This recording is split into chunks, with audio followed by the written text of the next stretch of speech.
guys, welcome back to my channel. Today I'm in a 2020 Lamborghini Huracan EVO Spyder, the all-wheel drive version. And honestly, the main reason why I'm taking this car out today is because it is fitted with a $13,000 RYFT exhaust, finished in blue Sedaris. The Huracan arguably is the best overall supercar you could buy, just as an overall package. Reliable, very well made, amazing V10 sound, naturally aspirated, good power, not too quick like a McLaren, but fast enough for most people. So let's go ahead and take it out for a drive.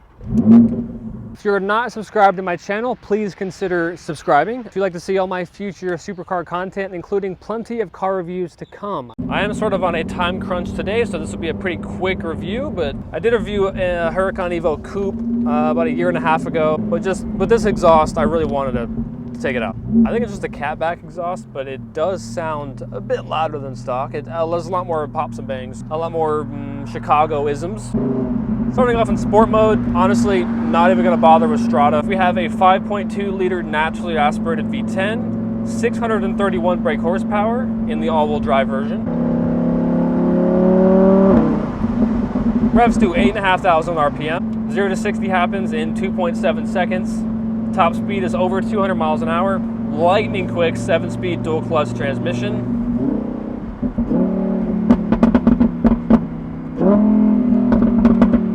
Oh my God.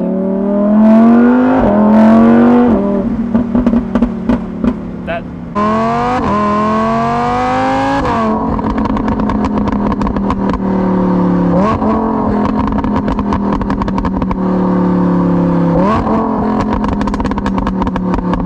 In sport mode, the shifts are super seamless, a bit too seamless for my liking. Like, there's absolutely zero kick.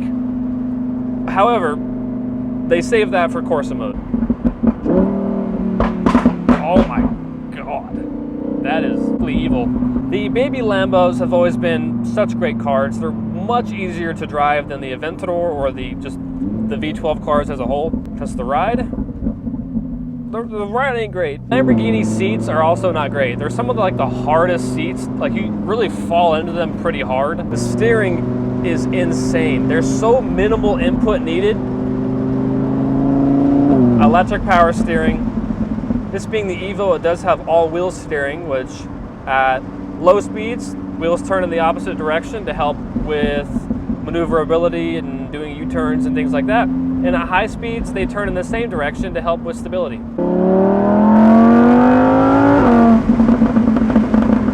I mean, and it is such a linear acceleration because it's naturally aspirated, so it's very predictable. It's not going to sneak up on you like a McLaren.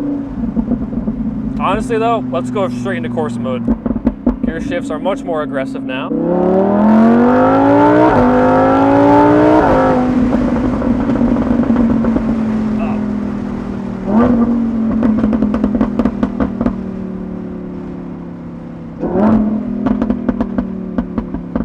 To get that kind of sound still nowadays is pretty remarkable, honestly, because everything now is going turbocharged and smaller displacement engines and V6s and... Oh my God.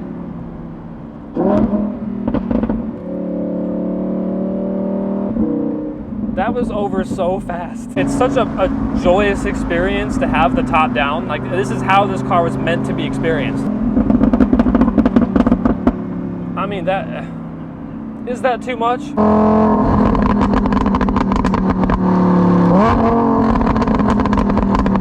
The handling is so dialed in, and because it's all-wheel drive, I feel safe sort of pinning it around corner. The steering, it honestly might be a little bit too quick for my liking. I do kind of like McLaren's approach to the sort of heavier weighted steering. Let's talk about the interior for a second, because the interior is very well made, very nice layout. The EVO has a newer, I think, 8-inch touchscreen on the central tunnel area.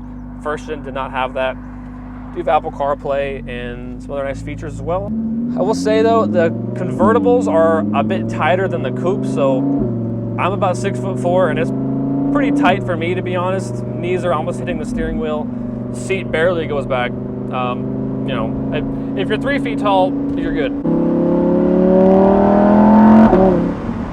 And it is quick, but it's not overly like scary quick like a McLaren. You can still take everything in and absorb the sensations that this car is made to give. Honestly, better than most other supercars. So this car honestly looks kind of like the Performante. It has the Performante wheels, wing, forged carbon. I don't normally like this shade of blue, but this particular paint is so nice. The Huracan is a sort of mainstream car in the supercar world, which sounds weird, so spoiled to say, but it is. Like, there's a reason why you see them so often, because they're great cars. They're hard to fault. Like, I feel like a lot of non-car people would buy a Huracan just to like flex. Like, there's a reason why you see a lot of streamers and YouTubers who aren't even like car people, like they don't know anything about cars. It's like, oh, of course they have a Huracan, right? Of course they have a Urus. Like, I feel like a non-car person wouldn't go buy a McLaren. It being Audi drive beneath, I mean, that helped the company so much with reliability and build quality. These cars are honestly pretty bulletproof. Like, you don't see a lot of issues with these, just your standard routine maintenance. And they're fantastic cars. It is one of the easiest supercars to drive. My great grandma, who's 95, could hop in this and slap it into automatic and just drive it like an Audi. It's not like the V12 cars, it's much less intimidating. Jesus. The grip is phenomenal. It is absurdly tight, this steering. I feel so confident driving this thing.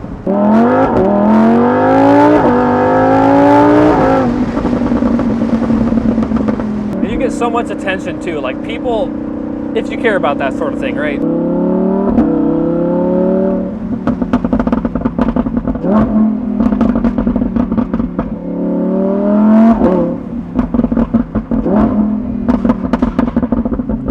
Honestly, this whole video could just be that, and it'd be just fine. Thank you guys so much for watching. If you liked the video, give it a thumbs up. Subscribe to my channel down below, and I will see you guys in the next one.